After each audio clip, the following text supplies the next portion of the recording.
Story की starting वहीं से होती है जहाँ सीसी और मिस्टर गू शादी कर रहे थे। मिस्टर गू उसे रिंग पहनाने ही वाले होते हैं। उससे पहले ही मिस्टर गू के ग्रैंडफादर वहाँ पर आ जाते हैं और वो हमारे हिंदी सीरियल्स का बहुत ही फेमस डायलॉग बोलते हैं, ये शादी नहीं हो सकती है। जिसमें मिस्टर गू उन पर चिढ़ जाता है। वो कहता है कि आपको किसने बुलाया, क्योंकि वो पहले से ही उनसे नाराज़ था। तो वो बोलते हैं कि तुम इस लड़की से शादी कर कैसे सकते हो, इसका ना कोई स्टेटस है ना कोई हैसियत है। तो मिस्टर गू बोलते हैं कि मैं किसी भी लड़की से शादी करूं, उसका आपसे कोई लेन देन नहीं है। जिस पे गुस्सा होकर दादाजी कहने लगते हैं कि तुम हमेशा से पूछते थे ना रिक्की की मम्मा कौन है, रिक्की की मम्मा कौन है। लो, मैं आज अपने साथ रिक्की की मम्मा को लेके आया हूँ और तुम रिक्की की मम्मा को उससे अलग कैसे कर सकते हो। तुम्हें इसी से शादी करनी चाहिए, रिक्की की मम्मा से। इनफैक्ट जो रिक्की की मम्मा थी, यानी वहाँ पे नई लेडी आई थी, वो भी वहाँ पे खड़ी हो जाती है और रिक्की के पास जाके कि बेटा मैं तुम्हारी माँ हूँ, मुझे माफ़ कर दो, मैं तुम्हें 5 साल पहले छोड़ के चली गई थी, पर अब मैं वो सारी बातें भुलाना चाहती हूँ, तुम्हारे साथ नई ज़िंदगी की स्टार्ट करना चाहती हूँ। लेकिन रिक्की उनकी एक भी नहीं सुनता है, बल्कि उसे झटक देता है कि दूर हो जाओ, तुम मेरी मम्मा नहीं हो, मेरी मम्मा पहले से ही मेरे पास है। इनफैक्ट वो औरत थी ना, वो सीसी से भी कहने लगती है कि तुम समझ सकती हो ना, मैं अपने बेटे के साथ, मैं उसकी असली माँ हूँ, उसके साथ ज़िंदगी बिताना चाहती हूँ। मतलब वो एक तरह से सीसी को वहाँ से जाने का कह रही होती है और सीसी भी ऐसा ही करती है। सीसी कहती है मिस्टर गू से कि मुझे लगता है कि हमें बहुत सारी चीज़ें सुलझानी है, शादी का प्रोग्राम बाद में होगा या फिर ये शादी होगी यानी वो बाद में डिसाइड करेंगे। ऐसा कह के वो वहाँ से चली जाती है। लेकिन मिस्टर गू उसके पीछे पीछे चले आते हैं ड्रेसिंग रूम में, जहाँ सीसी उनसे मना करती। सीसी कहती है कि मुझे लगता है हमें शादी नहीं करनी चाहिए। तो मिस्टर गू को गुस्सा आ जाता है और वो गुस्से में ना उसे किस कर लेते हैं। जिस पे वो सीसी पूछती है कि तुम ऐसे क्यों कर रहे हो। तो हमारे मिस्टर गू बोलते हैं कि मुझे तुम्हारी बात बिल्कुल पसंद नहीं, आज के बाद ऐसा कभी मत कहना, मैं तुमसे बहुत प्यार करती हूँ। सीसी उससे बोलती है कि तुमने कभी भी मुझे रिक्की की मम्मा के बारे में नहीं बताया, इसी वजह से क्योंकि वो तुम्हें छोड़ के चली गई। तो सीओ से बोलता है कि नहीं, ऐसा कुछ भी नहीं है। अगर मैं तुमसे कहूँ कि मैंने भी आज पहली बार ही रिक्की की मम्मा को देखा है तो तुम मेरा विश्वास करोगी। वो फ्लैशबैक की कहानी बताता है कि कैसे उसके दादाजी उसे हमेशा शादी के लिए प्रेशराइज किया करते थे और वो मना कर दिया करता था क्योंकि उसे कोई भी लड़की पसंद नहीं आती थी।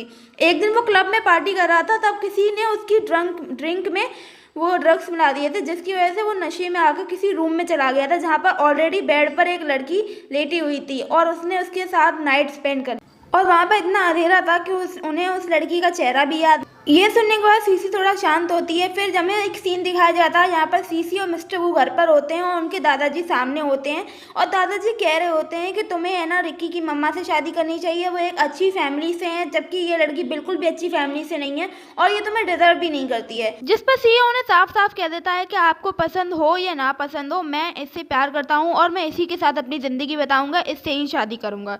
और ये सुनने के बाद तो दादाजी को हार्ट अटैक ही आ जाता है। उन्हें तुरंत ही हॉस्पिटल में भर्ती करवाते हैं।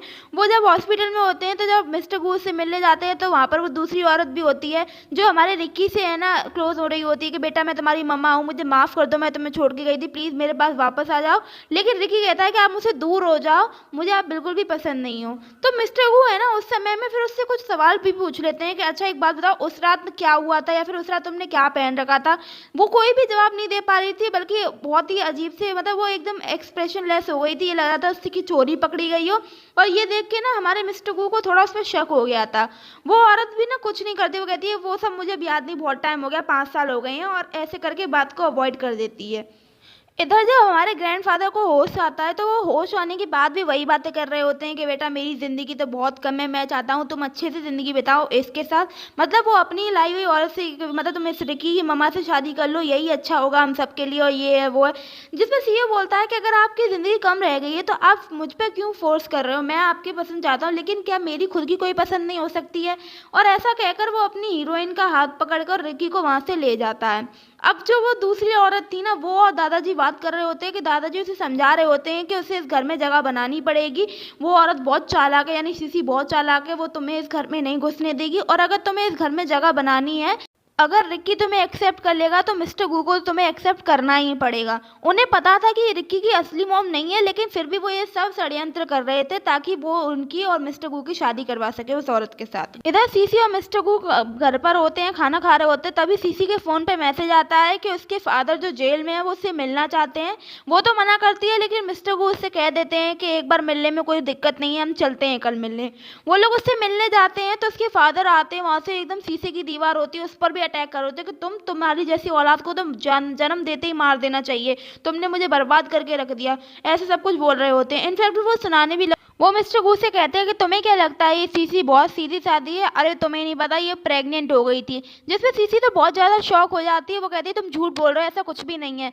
तो वो बोलता है कि अच्छा मैं झूठ बोल रहा हूँ, तो तुम्हारे जो पेट पर निशान है वो नहीं दिखा तुम्हें कभी? तो सीसी बोलती है कि आपने तो बोला था वो एक्सीडेंट में है। तो वो हंसने लगता है, वो बताता है कि 4 साल पहले उसने सीसी का एक सौदा किया था आदमी के साथ पैसों के बदले में। उन्होंने सीसी को ड्रग दे दिया था जिसकी वजह से वो बेहोश हो गई थी और उसे रूम में लेटा दिया था। फिर वहाँ पर हमारे मिस्टर गू आए थे और वो भी ड्रग में थे, इसीलिए उन्होंने एक साथ नाइट स्पेंड कर ली थी। खैर उसके फादर को तो ये पता नहीं था कि वो मिस्टर गू था। तो वो बोलता है कि उसके बाद सीसी ना प्रेग्नेंट हो गई थी। जब वो प्रेग्नेंट हुई तो उसके जब डिलीवरी हुई तो वो सिजेरियन हुई थी, जिस वजह से उसके पेट पर वो निशान है। लेकिन उसका जो बच्चा था वो जो दादा था ना वो लेके चला गया था और वो सीसी को मना कर गया था क्योंकि सीसी उसके हिसाब से बिल्कुल भी अच्छी लड़की नहीं थी। सीसी अपने बच्चे को दूर जाते देखकर और ये सब उसके साथ जो हुआ उसको देखकर डिप्रेशन में चली गई थी, जिस वजह से वो सुसाइड करने वाली थी। लेकिन उसकी जान बच गई पर उसकी याददाश्त चली गई थी इस सब में। ये कहानी बताकर उसका फादर हंस रहा होता है, लेकिन सीसी की तो दुनिया ही उजड़ जाती है, वो तो बुरी तरह से टूट जाती है, इनफैक्ट बेहोश तक हो जाती है। अब हमारे मिस्टर गू उसे लेके घर पे आ जाते हैं। अब मिस्टर गू क्या फैसला लेंगे, क्या उन्हें पता चलेगा कि वो नाइट स्पेंड उन्होंने ही सीसी के साथ की थी या नहीं, वो कल इसके एपिसोड में पता चलेगा। कल इसका लास्ट एपिसोड भी है, तो जाने से पहले चैनल सब्सक्राइब कर लेना, वीडियो लाइक कर लेना। तब तक के लिए बाय टाटा।